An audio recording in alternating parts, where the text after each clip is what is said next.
Hey guys, welcome back to the studio for another lesson. Last time, I showed you some phrases that were focused around adding harmonic moves to your bebop lines. Well, today, I'll be showing you some exercises that can help you work on practicing this aspect of improvisation.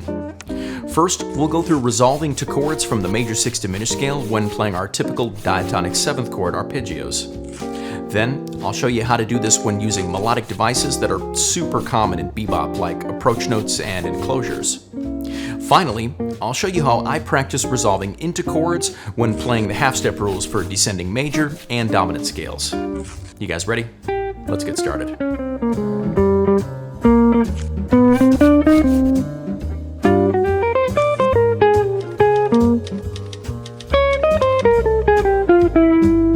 If you've been hanging around here at the studio for any length of time at all, you've probably noticed that I'm a huge fan of the methods and systems developed by the late, great Dr. Barry Harris.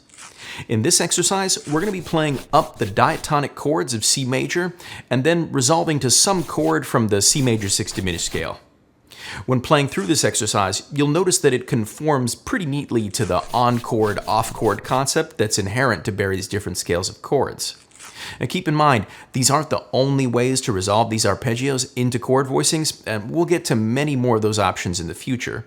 But for now, let's check out how this exercise sounds if we play up each arpeggio and then resolve down a step in the major scale.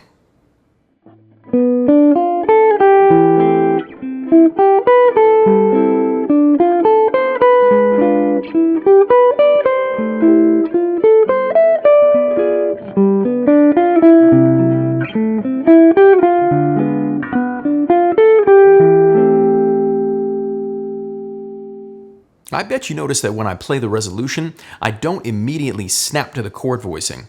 Instead, I stagger its entrance, making sure to play the chord itself at a volume that's appropriate for an accompaniment. This is sort of a contrivance because of the limitations of the guitar, but I find that it adds some rhythmic interest to the line and can even lead your ear towards more contrapuntal ideas if you practice playing this way enough. Now let's continue this exercise by playing up the chord, but this time resolving up a step in the major scale instead of down.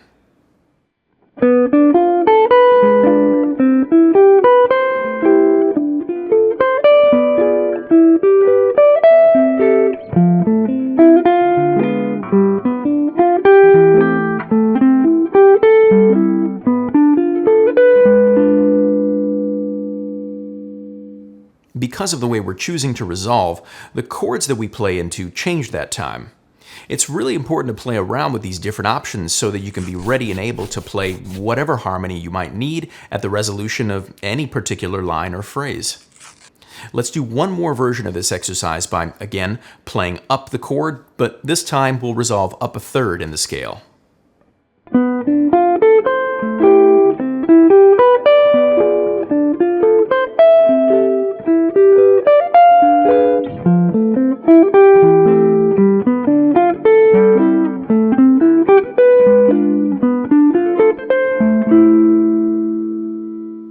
In the PDF for this week's lesson, I've also notated these 3 different versions of the exercise using pivot arpeggios. That and a whole lot more can be found over at my Patreon page or by just clicking the join button on this page and becoming a channel member. Coming really soon for patrons and members, I'm going to be starting a new weekly series as well.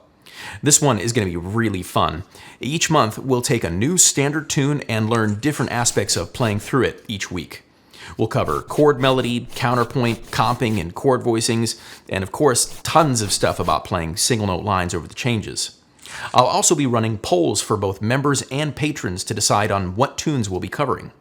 For now, let's get back to playing and see how we can practice resolving into chord voicings when using some typical bebop melodic devices.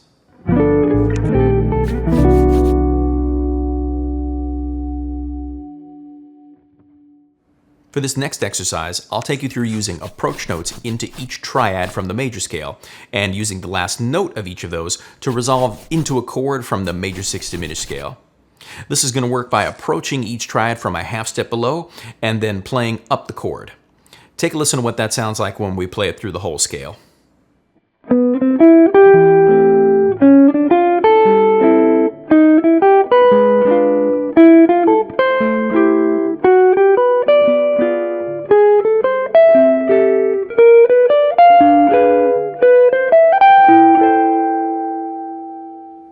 We should also practice doing this descending as well. Because we're playing the triad in reverse, we'll approach the highest note of each chord by a half step and then play down the triad from there. Here's how that sounds.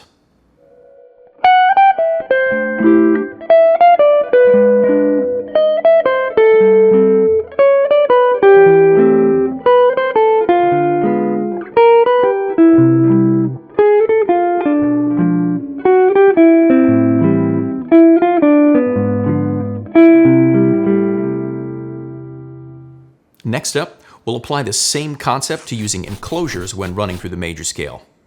Now, I've shown you guys a few different exercises for playing chromatic and diatonic enclosures before, so this won't be anything super new, but the way in which we approach fingering might be, since our goal is to start each sequence on a chord from the major 6 diminished and then resolve into a chord at the end. Here's how that works.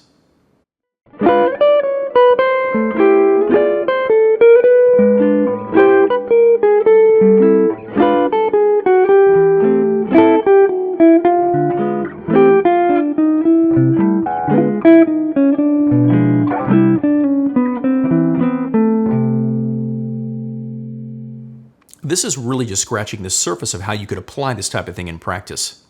We could play around with the different sequences for the enclosure patterns, playing off the beat rather than always starting on the downbeat. We could resolve into other scales of chords and a whole lot more.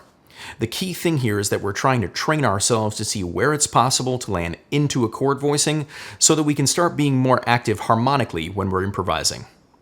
Up next, I'm going to show you guys how to work on the same concept when you're practicing using Barry Harris's rules for descending major and dominant scales. Before we do that though, I just want to give a quick shout out to TrueFire.com for supporting the channel.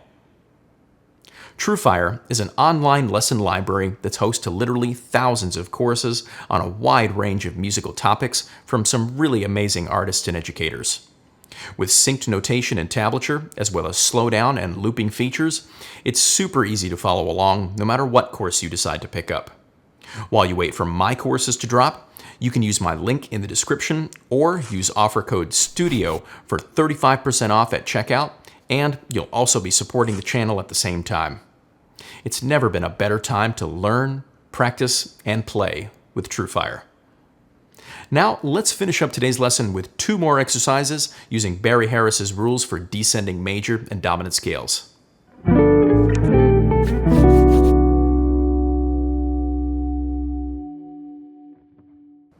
If you've seen my video for the rules for descending dominant scale lines and adding chromaticism into your playing, this next concept isn't going to seem all that different. In case you're unfamiliar with the rules we use for the major scale, they're super similar to the ones we used for dominance. The only difference is that instead of putting a half step between the root and the 7th, we'll put it between the 6th and the 5th. So when we're playing major scales, we can put 1 half step between the 6th and the 5th when running down from either the root, 3rd, 5th, or 7th. We can put in 3 half steps between 3 and 2, 2 and 1, and 6 and 5 when we're playing from the 3rd, 5th, or 7th. When we're playing from the non-chord tones, we can either use no half steps or put in 2 half steps between 2 and 1 and 6 and 5. In this next exercise, we're going to run all these different rules for descending major scales and then resolve into a C major 7 before resolving that back into a C6. Check out how that works now.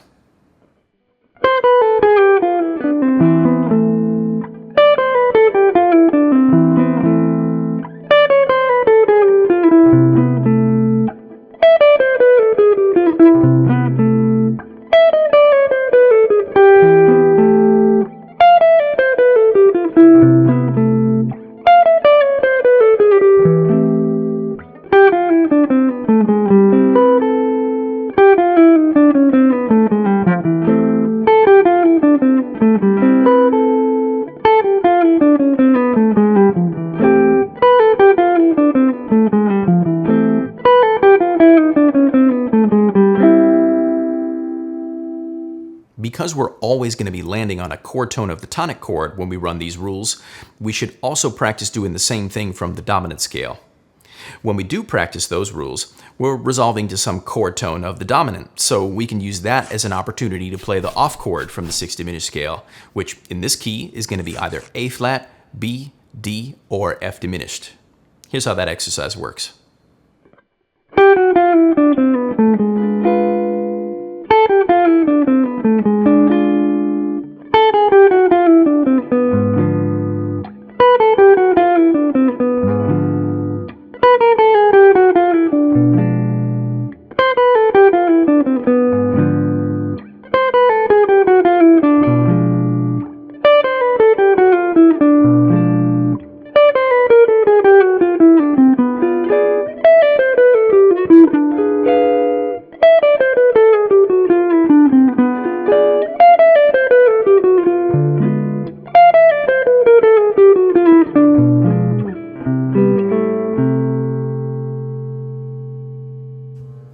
Thanks so much for sticking around to the end of today's video. I hope you guys have some fun trying to fit this stuff into your playing. I know when I started trying to be more active harmonically, it really opened up a lot of new ideas and potential ways of playing through changes. Next week, we'll be getting into how I go about practicing some of these things over a standard set of chords. Let me know in the comments if there's a particular tune you'd like to see covered. We'll be using a lot of what we learned here today, but we'll also cover some different stuff like the importance of playing short phrases, simple melodies, and comping for yourself. As always, if you found today's lesson helpful, make sure you give the video a like, subscribe to the channel if you haven't already, and hit that bell for notifications too. If you want to get access to a PDF for today's material, along with the whole back catalog for all the videos on my channel, you can get that for as little as $10 a month over at my Patreon page, or by just hitting that join button right here on YouTube. A special thanks goes out to Milan de Kaiser and Ron Maestas for being studio fans. I really appreciate the support. An extra special thanks is due to these studio members for their support as well. PH, David Zuckerbrand, Max Irwin, Everton Armstrong, Stephen Schwartz, Aaron Walters, Stephen Prager, Louis Rosen, Zay Soares, Michael LeBroy, Carl Jackson, David Wortman, Aldo Fonseca, Jesse Cable, Tyler Kosarek, Ron Askew, Jason, JP Falds, Sergey Shlepakov, and JCH. An extra special shout out to Jazz Luminaire patrons Bill Jacob and Bebop Babdi. Thank you guys all so much for your continued support. I'm David Shore, and thanks again for hanging out with me at the studio today. I'll see you guys next time.